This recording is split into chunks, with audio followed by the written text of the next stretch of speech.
24వ అధ్యాయం. శ్రీ సాయినాథాయ నమః. శనగల కథ.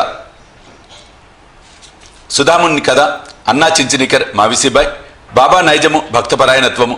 ఈ అధ్యాయంలో గాని వచ్చే అధ్యాయంలో గాని ఫలానిది చెప్పెదమనుట ఒక అహంకారమే. మనము సద్గురుని పాదములకు అహంకారం సమర్పించిన గాని ఈ ప్రయత్నమందు జయమును పొందము. మనము అహంకార రహితులమైనచో మన జయము నిశ్చయము. సాయిబాబాను పూజించుటచే ఇహపర సౌఖ్యములు రెంటిని పొందవచ్చును. మన మూల ప్రకృతి యందు పాతుకొని శాంతి సౌఖ్యములను పొందెదము. కాబట్టి ఎవరైతే తమ క్షేమమును కోరెదరో వారు గౌరవ ఆదరములతో సాయిబాబా లీలలను వినవలెను, మనము చేయవలెను. దీనిని నెరవేర్చినచో వారు సులభముగా జీవిత పరమావధిని పొందెదరు, తుదకు మోక్ష ఆనందమును పొందెదరు. సాధారణంగా అందరూ హాస్యము, చమత్కార భాషమన్న ఇష్టపడెదరు. తాము హాస్యాస్పదులగుటకు ఇష్టపడరు. కానీ బాబా చమత్కార మార్గము వేరు. అది అభినయముతో కూడినప్పుడు చాలా సంతోషదాయకముగా, నీతిదాయకముగా ఉండేది. కావున ప్రజలు తాము విక్రింత పాలైనప్పటికీ అంతగా బాధపడేవారు కాదు. హేమాడ్ పంత్ తన విషయమునే క్రింద తెలియచెప్పుచున్నాడు. శనగల కథ. షిరిడీలో ఆదివారం నాడు సంత జరిగేది. చుట్టుపక్కల పల్లెల నుండి ప్రజలు వచ్చి వీధులలో దుకాణములు వేసుకొని వారి సరుకులు అమ్ముకొని చుండేవారు. ప్రతిరోజు మధ్యాహ్నం 12 గంటలకు మసీదు నిండుచుండెను. ముఖ్యంగా ఆదివారం నాడు కిక్కిరిసిపోచుండెను. ఒక ఆదివారం నాడు హేమాడ్ పంత్ సాయిబాబా ముందు కూర్చొని బాబా పాదములు ఒత్తుచు మనసునందు జపం చేయుచుండెను. బాబా ఎడమవైపు, శ్యామ కుడివైపు వామనరావు ఉండిరి. శ్రీమాన్ బూటి, కాకాసాహెబ్ దీక్షిత్ మొదలగు వారు కూడా ఉండిరి. శ్యామ నవ్వుచు అన్నా సాహెబ్తో, నీ కోటుకు శనగ గింజలు అంటినవి చూడుము అనేను. అట్లనుచు హేమాడ్ పంత్ చొక్కా చేతులను తట్టగా శనగ గింజలు రాలెను. హేమాడ్ పంత్ తన చొక్కా ఎడమ చేతి ముందు భాగంను సాచెను. అందరికీ ఆశ్చర్యము కలుగునట్లు కొన్ని శనగ గింజలు కిందకి దొర్లుట ప్రారంభించాను. అక్కడున్న వారు ఏరుకొనిది. ఆ సంఘటన హాస్యమునకు తావిచ్చాను. అక్కడున్న వారందరూ ఆశ్చర్యపడిరి. ఎవరికి తోచినట్లు వారు శనగలు చొక్కా చేతులు ఎట్లు ప్రవేశించి ఉండునో ఊహించనారంభించిరి. శనగలు చొక్కాలు ఎట్లు దూరి అచ్చట నిలవగలిగినవో హేమాడ్ పంత్ కూడా గ్రహించలేకపోయింది. ఎవరికి సరైన సమాధానం తోచక జవాబునివ్వనప్పుడు అందరూ ఈ అద్భుతమునకు ఆశ్చర్యపడుచుండగా బాబా, వీనికి తానొక్కడు తిని దుర్గుణము కలుదులే. ఈనాడు సంత రోజు శనగలు తినుచు ఇక్కడికి వచ్చినాడు. వాని నైజము నాకు తెలియను. ఈ శనగలే దానికి నిదర్శనము. ఈ విషయంలో ఆశ్చర్యమేమున్నది అనిరి. హేమాడ్ పంత్ ఈ విధముగా నేను, బాబా, నేనెప్పుడు ఒంటరిగా తిని ఎరుగను. అయితే ఈ దుర్గణం నాపై ఎలా మోపిదవు? ఈనాటికి ఎన్నడూను షిరిడీలో సంత చూడలేదు. ఈ దినం కూడా నేను సంతకు పోలేదు. అట్లయినచో నేను శనగలను ఎట్లు కొని ఉంటుంది?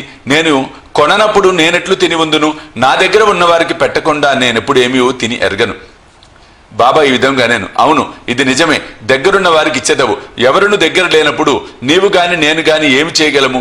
కానీ నీవు తినుటకు ముందు నన్ను స్మరింతువా? నేనెల్లప్పుడూ నీ చెంత లేనా? నీవేదైనా తినుటకు ముందు నాకు అర్పించుచున్నావా? నీతి. ఈ సంఘటనమున బాబా ఏమి చెప్పిరో జాగ్రత్తగా వినుము. పంచేంద్రియముల కంటే ముందే మనస్సు, బుద్ధి విషయానందములను అనుభవించును. కనుక మొదలే భగవంతుడికి స్మరించవలెను. ఇట్లు చేసినచో ఇది కూడా ఒక విధముగా భగవంతునికి అర్పితమగును. విషయములను విడిచి పంచేంద్రియములు ఉండలేవు. కనుక ఈ విషయములను మొదట గురువుకు అర్పించినచో వాని యందు అభిమానం సహజముగా అదృశ్యమైపోవును. ఈ విధముగా కామ, క్రోధ, లోభ, మోహం, మొదలగునవి కూర్చిన వృత్తులన్నిటిని మొట్టమొదట గురువునికి అర్పించవలెను. ఈ అభ్యాసం ఆచరించినచో దేవుడు వృత్తులన్నీ నిర్మూలించుటకు సహాయపడును. విషయములను అనుభవించు ముందు బాబా మన చెంతనే ఉన్నట్లు భావించినచో ఆ వస్తువు అనుభవించవచ్చునా లేదా అను ప్రశ్న ఏర్పడును.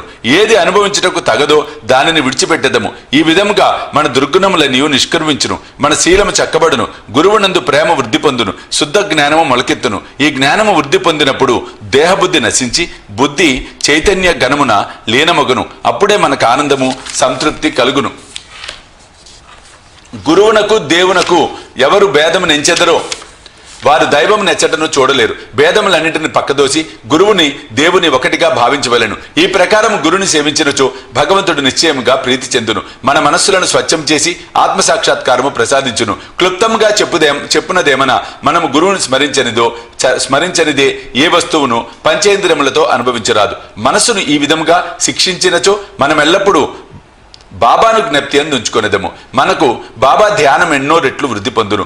బాబా సగుణ స్వరూపం మన కండ్ల ఎదుట నిలుచును. అప్పుడు భక్తి, వైరాగ్యము, మోక్షము మన వశమగును. మన మనస్సునందు బాబాను ఎప్పుడైతే నిలుపగలమో అప్పుడు మనము ఆకలిని, పిపాసను, సంసారమును మరిచెదము. ప్రపంచ సుఖములందు గల అభిలాష నశించి మన మనస్సులు శాంతిని, ఆనందమును పొందును.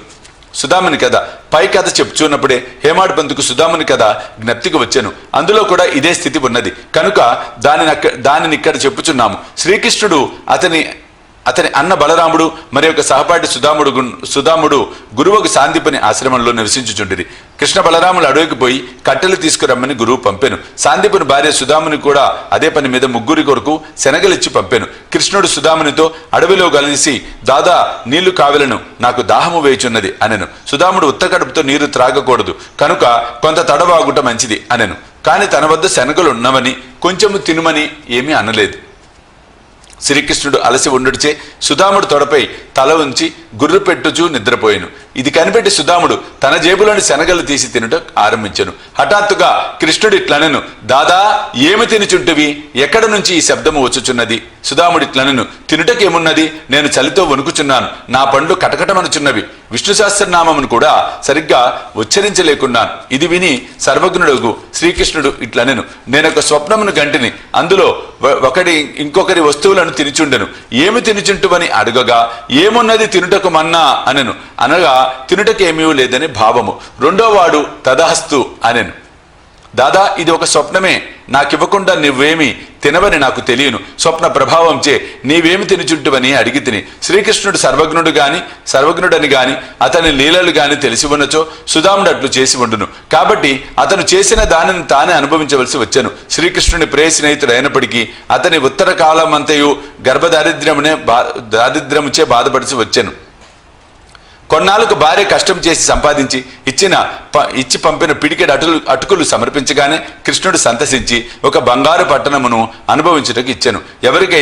ఎవరైతే దగ్గరున్న వారికి ఇవ్వకుండా తిను అలవాటుండునో వారు దీనిని జ్ఞప్తి యందు ఉంచుకొనవలెను. శృతి కూడా దీనినే నొక్కి చెప్పుచున్నది. మొదట భగవంతునికి అర్పించి ఆ భుక్త శేషమునే మనము అనుభవించవలెను.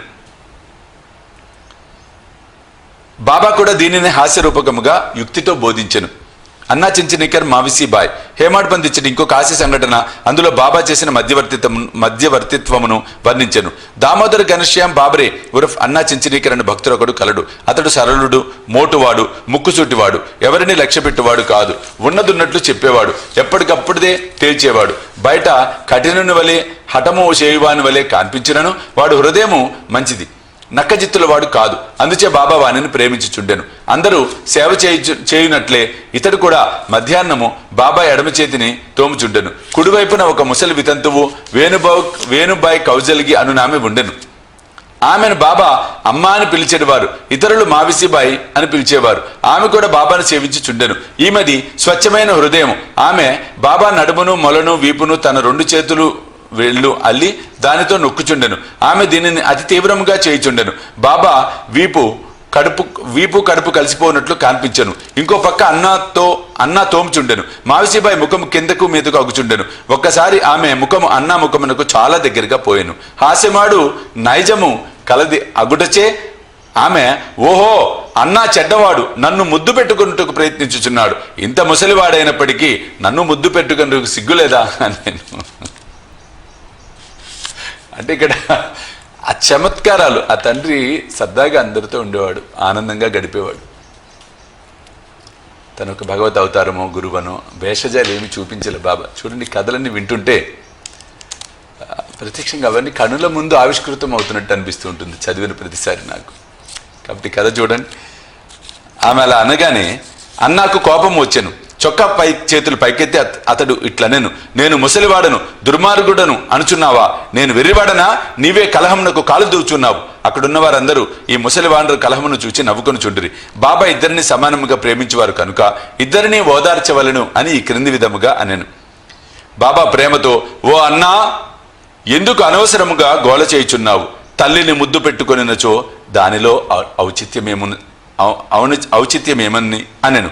బాబా మాటలు విని ఇద్దరు సంతృష్టి చెందిరి. అందరూ సరదాగా నవ్విరి. బాబా చమత్కారం నాకు హృదయానంద భరితులైరి. బాబా నైజము భక్తపరాయణత్వము. బాబా తన భక్తులకు వారి వారి ఇష్టానుసారము సేవ చేయుటకు అనుమతించుచుండెను. దానిలో ఇతరులు జోక్యం కలుగు చేసుకున్నట్టు బాబాకి ఇష్టం లేదు. ఒక ఉదాహరణను ఇచ్చేదను. ఈ మావిసాబాయి ఇంకొకప్పుడు బాబా పొత్తు కడుపును తోముచుండెను. ఆమె ప్రయోగించు బలమును చూసి ఇతర భక్తులు ఆతురపడిరి. వారి ఇట్లనిరి, అమ్మా కొంచెం మెల్లగా తోమము, బాబా కడుపులోని ప్రేవులు నరములు తెగిపోగలవు. ఇట్లా అనగానే బాబా వెంటనే లేచి కోపముతో సటకాను నేలపై కొట్టెను. వారి కండ్లు నిప్పు కణముల వలె ఎర్రగా అయ్యను. బాబాను చూచుటకు ఎవరికీ ధైర్యం లేకుండెను. బాబా సటకా చివరను 2 చేతులతో పట్టుకొని పొత్తు కడుపులోకి గుచ్చుకొనెను. ఇంకొక చివరకు స్తంభమునకు ఆనించెను. సటక అంతయు పొత్తు కడుపులో దూరినట్లు కానవచ్చుచుండెను. కొద్దిసేపటిలో పొత్తు కడుపు పేలుతుందేమో అనుకున్నది. బాబా క్రమముగా స్తంభపు వైపు పోచుండెను. అందరూ భయపడిరి. ఆశ్చర్యంతో భయంతో మాట్లాడలేక మూగవాండ వలె నిలిచిరి. బాబా తన భక్తురాలి కొరకు కష్టం అనుభవించిరి. తక్కిన భక్తులు ఆమెను బాబాకు హాని లేకుండా తోమమనిరి. మంచి ఉద్దేశంతో వారు ఆ మాటలు అనేది. దీనికి కూడా బాబా ఒప్పుకోలేదు. వారి మంచి ఉద్దేశమే బాబాను కష్టంలో దించినందుకు వారు ఆశ్చర్యపడిరి.